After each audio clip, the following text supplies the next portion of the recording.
Assalamualaikum warahmatullahi wabarakatuh. Perkenalkan, nama saya Wiki Yunita dari Prodi Administrasi Publik. Saya akan menjelaskan tentang Islam, Sains, dan Perempuan. Pada mulanya, keluarga-keluarga di seluruh dunia dikarakterisasi oleh prinsip pembagian kerja antara laki-laki dan perempuan. Hal ini merupakan salah satu warisan dari tradisi purba ketika mereka sudah mulai meninggalkan tradisi nomaden dan memulai tradisi tinggal menetap. Laki-laki yang dianggap memiliki fisik yang kuat bertugas berburu atau berladang. Kelak di kemudian hari, bidang yang ditekuni oleh para laki ini disebut sebagai ranah publik. Perempuan yang dianggap memiliki fisik yang lebih lemah bertugas untuk memasak makanan hasil buruan atau berladang di rumah. Kelak di kemudian hari, wilayah kerja para perempuan ini disebut ranah domestik. Konstruksi ini berlangsung selama ratusan generasi sehingga turut mengkonstruksi kebudayaan dalam sejarah manusia. Bahkan turut legitimasi oleh agama. Pada zaman Yunani kuno, pada abad ke-4, perempuan menempati posisi marginal dan inferior karena mereka dianggap sebagai makhluk tak rasional. Oleh karena itu, tugas perempuan hanya di rumah untuk menyelesaikan tugas-tugas domestik yang dianggap tak membutuhkan rasionalitas tinggi, memasak, mencuci, melayani suami, membersihkan rumah, dan lain-lain. Beberapa abad berikutnya, para perempuan Eropa kuno juga mengalami nasib serupa yang diwariskan dari tradisi leluhurnya. Sampai abad ke-18, perempuan Eropa tidak boleh sekolah, tidak bisa mendapat upah yang sama dengan laki-laki, tidak boleh menentukan nasibnya sendiri, hingga pada kajian filsafat yang selalu didominisasi laki-laki. Hal yang sama juga terjadi di Nusantara. Dalam budaya Jawa, misalnya domestikasi, perempuan dikonstruksi melalui berbagai instrumen budaya, seperti penamaan, pranata sosial, konstruksi filosofi, dan lain-lain.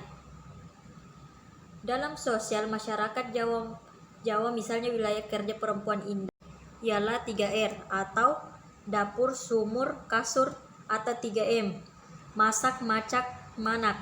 Semuanya merupakan wilayah domestik dalam rumah, sehingga hal ini disebut domestikasi. Domestikasi ini menjadikan perempuan mendalami berbagai keterampilan rumahan, memasak, menjahit, membatik, bersolek, berhias, mendidik anak, dan lain-lain. Perempuan yang tak memiliki berbagai keterampilan di atas akan dicibir sebagai perempuan berkualitas rendah, terutama keahlian dalam memasak. Di sisi lain, kaum lelaki yang sejak awal bergerak di ranah publik mengakumulasikan sejumlah kapital, sehingga mereka menjadi lebih berkuasa daripada perempuan dan membangun budaya patriarkir. Hal tersebut membangun struktur feodalisme masyarakat yang salah satunya bertumpu pada budaya patriarkis.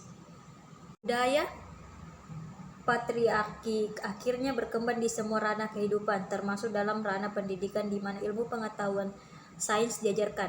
Disinilah perempuan menjadi semakin tertinggal.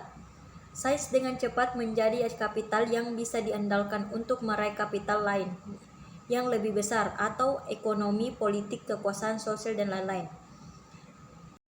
Kesadaran tentang ketidakadilan terhadap perempuan muncul pertama kali pada tahun 1792 di Inggris melalui sebuah buku berjudul A Vindication of the Rights of Women, karya filsuf Inggris Mary Wollstonecraft.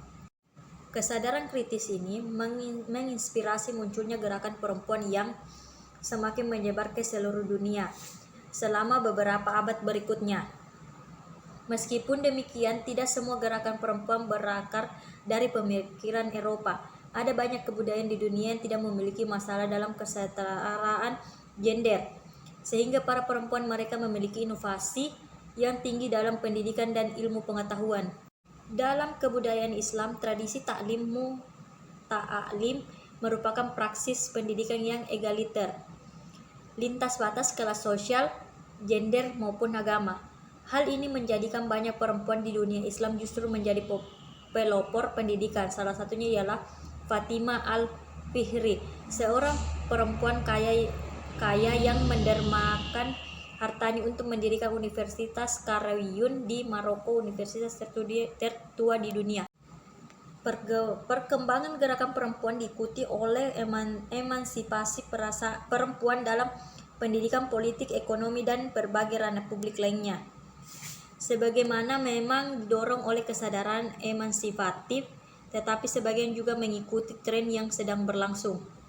Saat ini perempuan mewakili hampir separuh penduduk bumi, 49,6% tahun 2009. Angka rasio jenis kelamin seks ratio perbandingan caca laki-laki untuk perempuan adalah 1,01. Tentu ada perbedaan untuk setiap negara. Kasus paling ekstrim adalah di Djibouti dengan rasio jenis kelamin 0,83, lebih banyak perempuan dibandingkan laki-laki, dan Qatar 3,39 untuk setiap perempuan terdapat 3,39 laki-laki. Itulah argumen saya, kurang lebihnya mohon dimaafkan. Assalamualaikum warahmatullahi wabarakatuh.